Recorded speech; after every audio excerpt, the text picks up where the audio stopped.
ఇందాకే మన game changer cinema స్టోరీని రాసిన కార్తిక్ సుబ్బరాజ్ గారిని ఒక రిపోర్టర్ ఏమని అడిగాడయ్యా అంటే, గేమ్ చేంజర్ సినిమా టీజర్ మీకు ఎలా అనిపించింది, అలాగే ఆ టీజర్ మీ స్టోరీ యొక్క విజన్ ని మీట్ అయిందా లేదా అని ఆయన అయితే అడిగాడు. దానికి ఆయన సమాధానంగా ఏమన్నాడయ్యా అంటే, it's not about meeting my vision.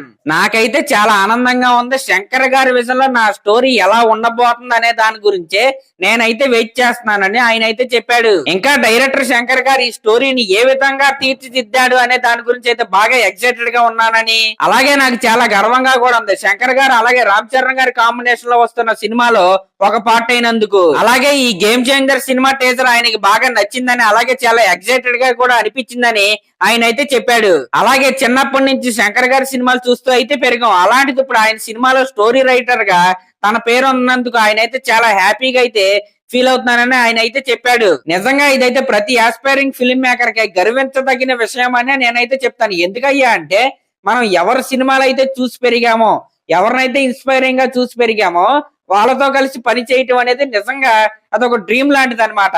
అది కనుక నిజమైతే ఆ హ్యాపీనెస్ అయితే వేరే లెవెల్లో ఉంటది. నిజంగా గేమ్ చేంజర్ సినిమా టీమ్ లో పనిచేసిన ప్రతి ఒక్కరు చెప్పే మాట ఏంటయ్యా అంటే, గేమ్ చేంజర్ సినిమా అవుట్పుట్ అయితే అదిరిపోయింది. ఏదో వాళ్ళు చెప్పారని కాదు కానీ నిజంగా మన టీజర్ చూస్తేనే మనకైతే అర్థమైపోయింది సినిమా అవుట్పుట్ ఏ రేంజ్ లో వచ్చిందో. ఇంకింత పక్కన పెడితే నిన్నే మన RC16 షూటింగ్ అయితే స్టార్ట్ అయింది. అయితే ఆ సినిమాలో మన మిర్జాపూర్ లోని ఫేమస్ క్యారెక్టర్ చేసిన దియానంద్ ఉన్నాడు కదా, అదేనండి మన మున్నాబాయ్ ఉన్నాడనే న్యూస్ అయితే నిన్నైతే చాలా బాగా చక్కర్లు అయితే కొడుతుంది. అయితే ఆయన ఆ సినిమాలో ఉన్నాడన్న న్యూస్ అయితే చాలా బాగా వినపడుతుంది కానీ ఎటువంటి అఫీషియల్ కన్ఫర్మేషన్ అయితే ఇంకా రాలేదు.